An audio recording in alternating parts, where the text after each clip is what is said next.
Baiklah, perkenalkan nama saya Eviana Della dengan NIM B1012201032. Pada video kali ini, saya akan menjelaskan tentang teori Adam Smith. Baiklah, langsung saya mulai. Pertama-tama, siapa itu Adam Smith?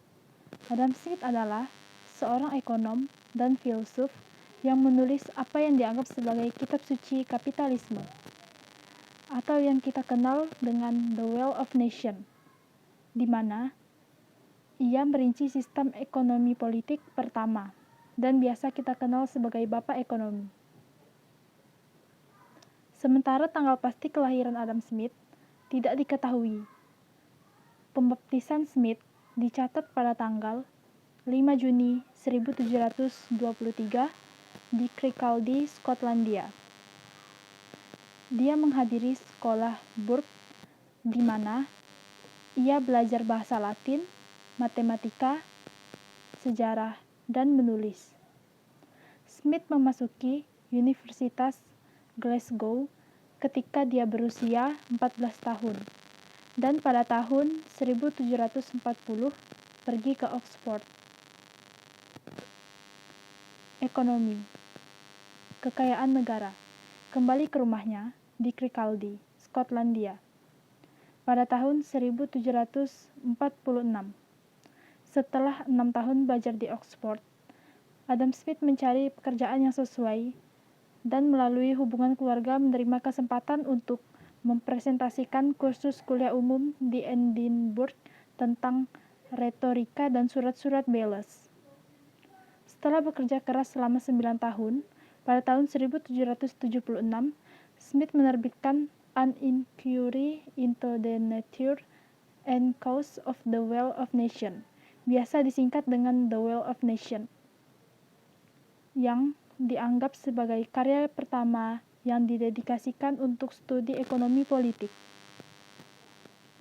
Ekonomi saat itu didominasi oleh gagasan bahwa kekayaan suatu negara paling baik diukur dengan simpanan emas dan peraknya. Smith mengusulkan bahwa kekayaan suatu negara harus dinilai bukan dengan metrik ini, tetapi dengan total produksi dan perdagangannya. Sekarang dikenal sebagai produk domestik bruto atau PDB. Dia juga mengeksplorasi teori pembagian kerja, sebuah ide yang berasal dari Plato, di mana spesialisasi akan mengarah pada peningkatan kualitatif dalam produktivitas.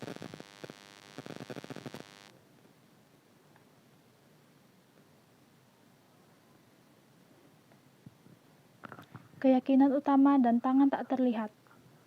Ide-ide Smith adalah refleksi ekonomi dalam terang awal revolusi industri, dan dia menyatakan bahwa ekonomi pasar bebas, yaitu kapitalis, adalah yang paling produktif dan bermanfaat bagi masyarakat mereka. Dia melanjutkan dengan berdebat untuk sistem ekonomi yang didasarkan pada kepentingan pribadi, individu, yang dipimpin oleh tangan tak terlihat, yang akan mencapai kebaikan terbesar untuk semua. Pada waktunya, The Wealth of Nations memenangkan reputasi yang luas bagi Smith, dan karya tersebut yang dianggap sebagai karya dasar ekonomi klasik adalah salah satu buku paling berpengaruh yang pernah ditulis. Pada tahun 1748, Smith mulai memberikan serangkaian kuliah umum di Universitas Edinburgh. Melalui kuliah ini, pada tahun 1750, ia bertemu dan menjadi teman seumur hidup dengan filsuf ekonom Skotlandia David Hume. Hubungan ini menyebabkan penunjukan Smith ke Fakultas Universitas Glasgow pada tahun 1751. Karya lainnya dari Adam Smith. Pada tahun 1759, Smith menerbitkan The Theory of Moral Sentiment, sebuah buku yang pendapat utamanya adalah bahwa moralitas manusia bergantung pada simpati antara individu dan anggota masyarakat lainnya.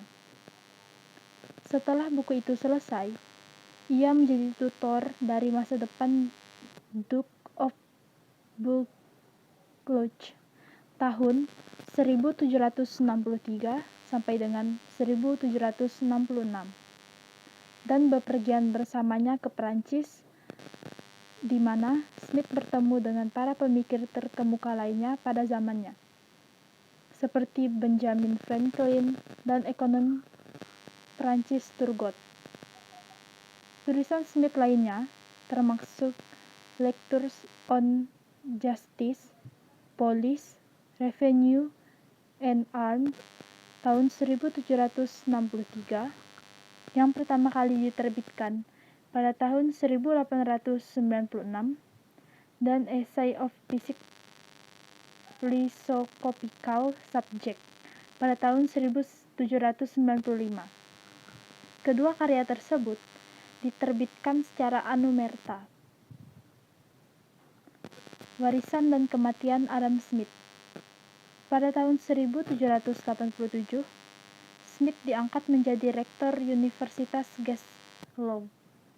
Di luar beberapa fakta hidupnya yang hanya dapat disulam secara detail, sangat sedikit yang diketahui tentang pria itu.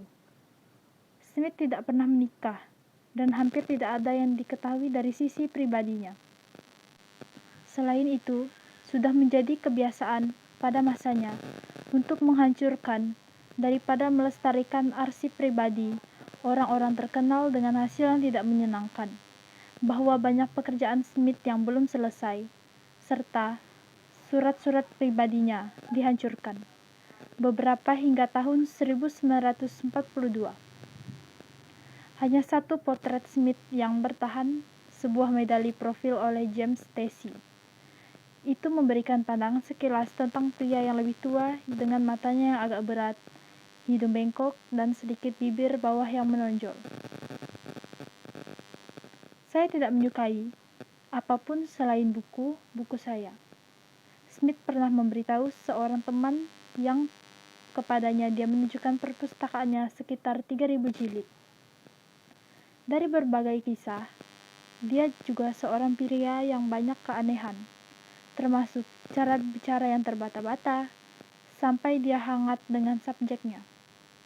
Gaya berjalan yang digambarkan sebagai vermicular, dan di atas semua itu, ketidakadaan pikiran yang luar biasa dan bahkan lucu.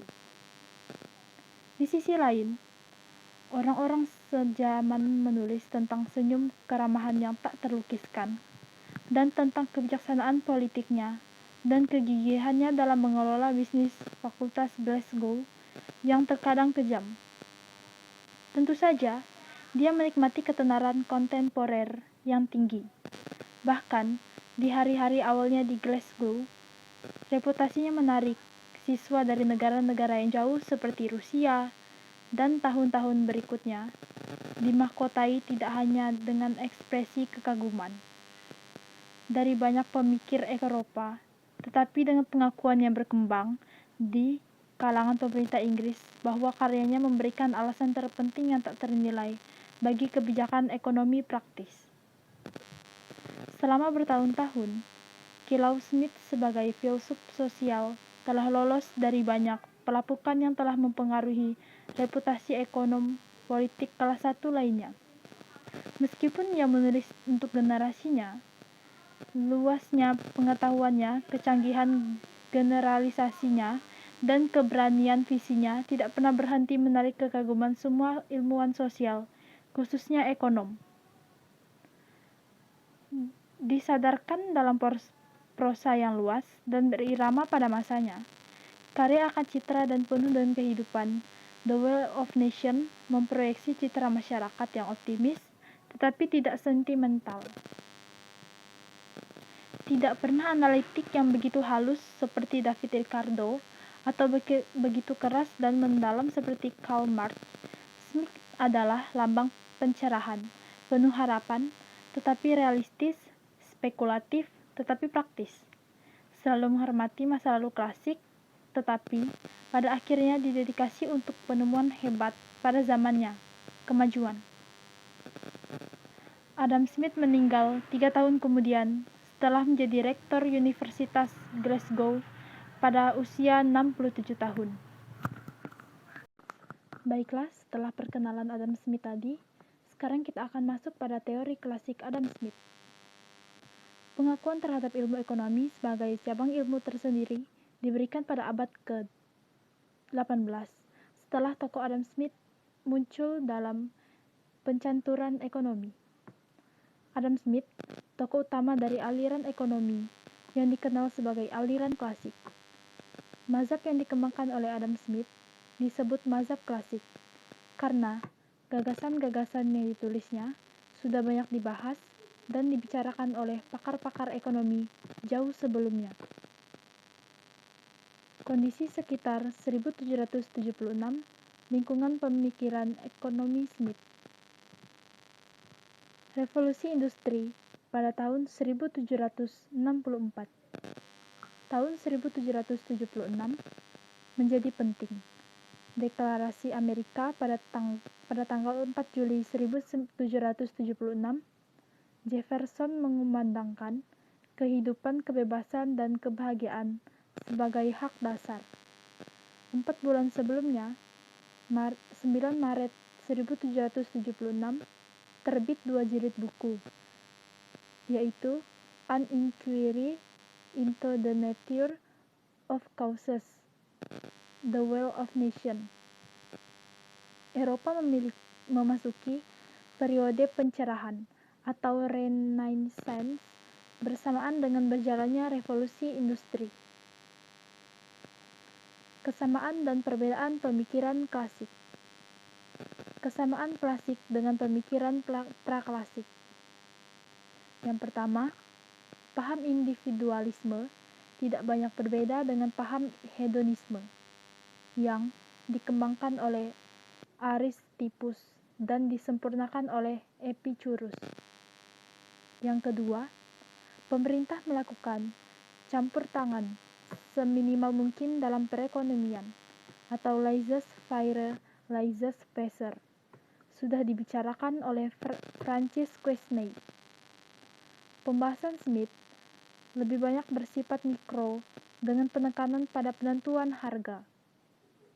Melalui analisis mikro, ia menguraikan masalah pembangunan dan kebijaksanaan untuk memacu pertumbuhan ekonomi. Lingkungan pemikiran Smith. Pengaruh kuat merkantilisme. Menurut merkantilisme, mengumpulkan emas dan perak dengan 2 cara, yaitu yang pertama ekspedisi untuk mencari pertambangan dan penjajahan. Yang kedua, simpanan emas dan perak harus tetap dijaga dengan memperbesar ekspor dan mengurangi impor. Muncul kebijakan tarif, kuota, dan pembatasan perdagangan lainnya. Penentangan Smith terhadap pembatasan perdagangan. Skotlandia dapat memproduksi anggur sendiri, namun membutuhkan biaya 30 kali lipat dibanding impor dari Prancis. Larangan impor, kuota, dan pembatasan perdagangan menghambat diperolehnya keuntungan alamiah. Kebijakan merkantilis hanya memberi kemakmuran bagi produsen dan pemegang monopoli saja, namun merugikan bagi konsumen. Jika suatu negara asing bisa memberikan komoditas yang lebih murah daripada jika kita menghasilkan sendiri, maka lebih banyak membelinya. Sumber kemakmuran real. Titik tolak The Will of Nation. Akumulasi emas dan perak memungkinkan merupakan sumber kekayaan bagi orang kaya dan berkuasa. Namun, apa menjadi kekayaan bagi orang biasa dan sebuah bangsa? Produksi dan perdagangan adalah kunci untuk membuka kemakmuran negara. Sejalan dengan visi Yokrat. Apa yang dapat menghasilkan peningkatan terbesar dalam kekuatan produktif buruh? Teknik manajemen yang baik. Division of labor.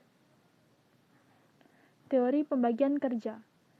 Yang pertama, produktivitas tenaga kerja dapat ditingkatkan melalui pembagian kerja atau division of labor.